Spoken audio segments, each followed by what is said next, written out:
ചായ കിട്ടാത്തതിൽ വിഷം തോന്നുന്നു. രേണു ചേച്ചി ചായയായിട്ട് ഇങ്ങനെ നിൽക്കുന്നുണ്ട്. കുടിച്ചോളാം അല്ലേ?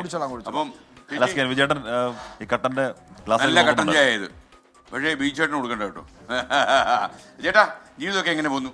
സുഖം, ഒരു പരുവത്തിന് ഇങ്ങനെ പോകും. അത്യാവശ്യം ജീവിച്ചു പോകാൻ പറ്റുമല്ലോ. അല്ല ഈ നാട്ടിലൊക്കെ എങ്ങനെയാ മയക്കുമരുന്നിന്റെ ഒക്കെ സ്വാധീനമുണ്ടോ? നമ്മളെ ഈ ലൊക്കേഷനിലില്ല. പിന്നെ അടുത്ത് സ്കൂളും കോളേജൊക്കെയാണ് ഉള്ളത്. എന്നാലും ഇടയ്ക്ക്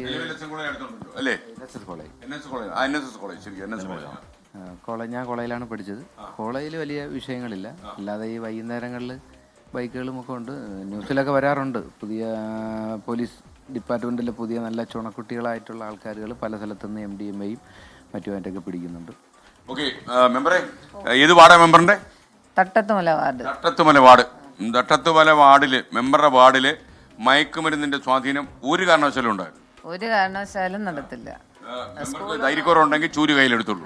സ്കൂള് ഉള്ളതാണ്. നമ്മുടെ എല്ലാ ശ്രദ്ധയും അവിടെ തന്നെ ഉണ്ട്. എന്റെ വാർഡിൽ എന്തായാലും നടക്കില്ല, പഞ്ചായത്തിൽ നടക്കാൻ അനുവദിക്കും. ഈ മെമ്പർ തട്ടത്തുമല മെമ്പർ ലോകത്തുള്ള മറ്റു മെമ്പർമാരോട് എന്താ പറയുന്നത്? എല്ലാവരോടും ഇതുപോലെ തന്നെ ജാഗ്രതയോടെ ഇരിക്കണം, ഇത് കണ്ടുപിടിക്കണം. നമുക്ക് ഒരു കാരണവശാലും അനുവദിക്കാൻ പാടില്ല. പഞ്ചായത്ത് ജീവിതത്തിൽ മെമ്പർ സന്തുഷ്ടയാണോ? സന്തുഷ്ടയാണ്. വീട്ടമ്മയുടെ ജോലിയുടെ പറ്റുന്നുണ്ടോ? പറ്റുന്നുണ്ട്, എല്ലാം കൊണ്ടുപോകുന്നുണ്ട്. അപ്പൊ ചേച്ചി ഞങ്ങൾ ഇറങ്ങുകയാണ് കേട്ടോ. എന്റെ മുഖത്തൊക്കെ ഒരു ചേച്ചി എന്നാലും എന്നെ നോക്കി വിളിക്കാൻ പറ്റിയല്ലേ? അതിന് കുഴപ്പമില്ല. എനിക്ക് 65 വയസ്സ് കഴിഞ്ഞു. സാറിന്റെ വാർത്തകളൊക്കെ കേൾക്കല്ലേ, അതുകൊണ്ട് കുഴപ്പമില്ല അല്ലേ? അപ്പൊ എനിക്കതല്ലേ, നമുക്ക് കേരളത്തിലെ